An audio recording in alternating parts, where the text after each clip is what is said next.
आज के मुख्य समाचार हैं।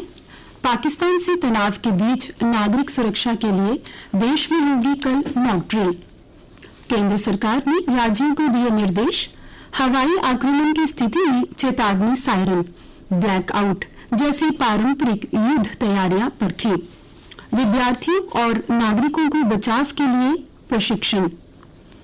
244 सरहदी व तटीय जिलों में होगा अभ्यास।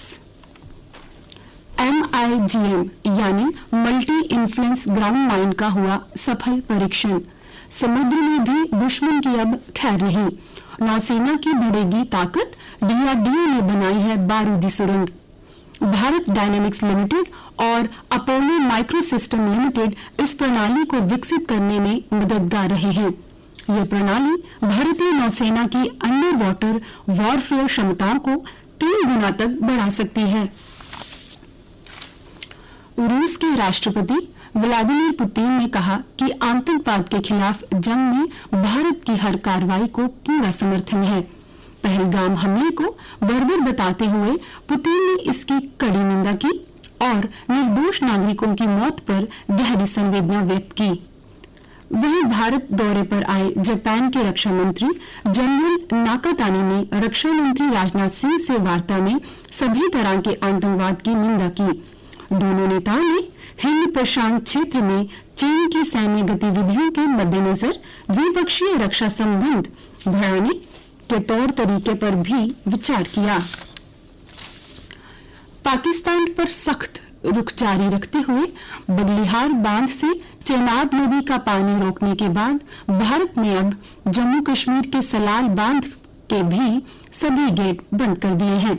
इससे रियासी में चेनाब के जल स्तर में कमी आई।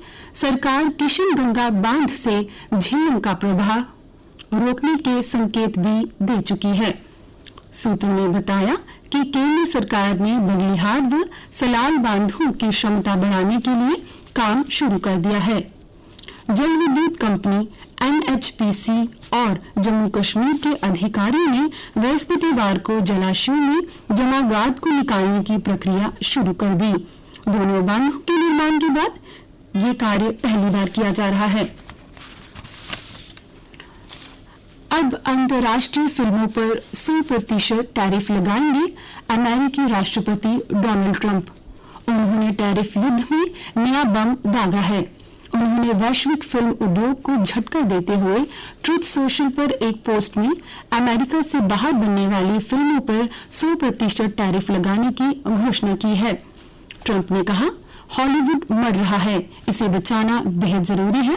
उन्होंने वाणिज्य मंत्रालय और अमेरिकी व्यापार प्रतिनिधि कार्यालय को विदेशी भूमि में बनी अमेरिका आने वाली किसी भी और सभी फिल्मों पर 100% टैरिफ लगाने के लिए अधिकृत किया है। ऐसा करके वे तेजी से खत्म हो रहे अमेरिकी फिल्म उद्योग को बचाना चाहते हैं। रूल ऑफ बिजनेस पर प्रदेश के राजभवन व सरकार के बीच सवाल जवाब शुरू। लेफ्टिनेंट गवर्नर मनोज सिन्हा ने लौटाई सिफारिशों की फाइल, सरकार ने दोबारा भेजी। मुख्यमंत्री उमर अब्दुल्ला की अध्यक्षता में हुई कैबिनेट मीटिंग में मंत्रियों ने एक मत से लिया फैसला। अब अन्य समाचारों के साथ मेरी सहयोगी चंद्रमोहिनी। धन्यवाद प्रतिमा। पलोड़ा में श्रद्धालुओं ने धूमधाम से मनाई माता बगलामुखी की जयंती। दोमाना हिंदू धर्म की 10 महाविद्याओं में शामिल देवी बगलामुखी की जयंती सोमवार देवी बगलामुखी मंदिर पलोड़ा में धूमधाम से मनाई गई। इस दौरान श्रद्धालुओं ने हिस्सा लेकर आशीर्वाद प्राप्त किया। जेलों पर हमला करने की फिराक में आतंकी, अलर्ट जारी। पहलगाम नरसंहार के बाद भारत के कड़े रुख से हताश पाकिस्तानी खुफिया एजेंसी ISI जम्मू कश्मीर में सक्रिय अपने कैडर के जरिए स्थानीय जेलों पर हमला करने की फिराक में है। खुफिया एजेंसियों की ओर से इस आशय के जारी एक अलर्ट के बाद पूरे प्रदेश में सभी जेलों की सुरक्षा व्यवस्था बढ़ा दी गई है।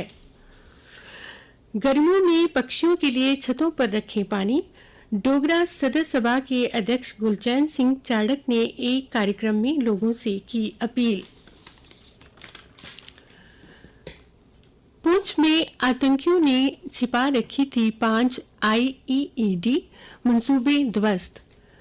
पुंछ आतंकियों ने एक बड़ी वारदात को अंजाम देने के लिए पुंछ जिले के एक वन क्षेत्र में ठिकाना बनाकर 5 IED छिपा रखी थी। आतंकियों के इस षड्यंत्र को सुरक्षा बलों ने विफल कर दिया।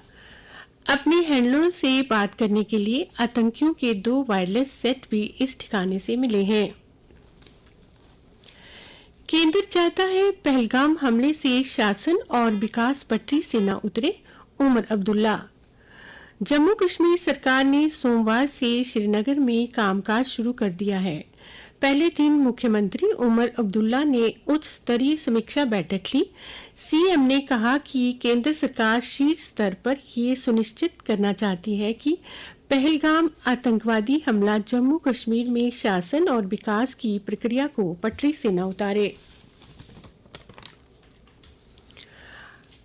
और अब खेल समाचार। वर्षा ने सनराइजर्स को किया आउट। पिछले साल की उप विजेता सनराइजर्स हैदराबाद की IPL 2025 में प्लेऑफ में पहुंचने की उम्मीदों को वर्षा ने धो डाला। हैदराबाद में सोमवार शाम हुई तेज वर्षा के कारण सनराइजर्स और दिल्ली कैपिटल्स का मुकाबला रद्द हो गया और इसके साथ ही मेजबान टीम प्लेऑफ की दौड़ से बाहर हो गई। 14 साल के कैफ ने दोहरा शतक जड़ा, उत्तर प्रदेश बना विजेता। मुरादाबाद IPL में राजस्थान रॉयल्स की ओर से 14 वर्षीय वैभव सूर्यवंशी ने 35 गेंदों पर शतकीय पारी खेलकर दुनिया भर में अपनी काबिलियत का लोहा मनवाया। वैभव की तरह यूपी के 14 वर्षीय युवा क्रिकेटर मोहम्मद कैफ ने उत्तराखंड के देहरादून में आयोजित अंडर 14 राज सिंह डूंगरपुर क्रिकेट प्रतियोगिता के फाइनल मुकाबले में दोहरा शतक जड़ दिया। पंकज अडवाणी ने तीसरी बार जमाया खिताब पर कब्जा। दिग्गज खिलाड़ी पंकज अडवाणी ने फाइनल में धीमी शुरुआत से उभरते हुए ध्रुव सीतावाला को 5-2 से हराकर अपना तीसरा CCI विलियर्ड्स क्लासिक खिताब जीता। और अब मौसम विभाग की जानकारी के अनुसार आज आसमान में आंशिक तौर पर बादल छाए रहने की संभावना है। आज का अधिकतम तापमान 30.6 डिग्री सेल्सियस और न्यूनतम 20.8 डिग्री सेल्सियस रिकॉर्ड किया गया। आज सूर्यास्त 7:17 पर और कल सूर्योदय 5:40 पर होगा।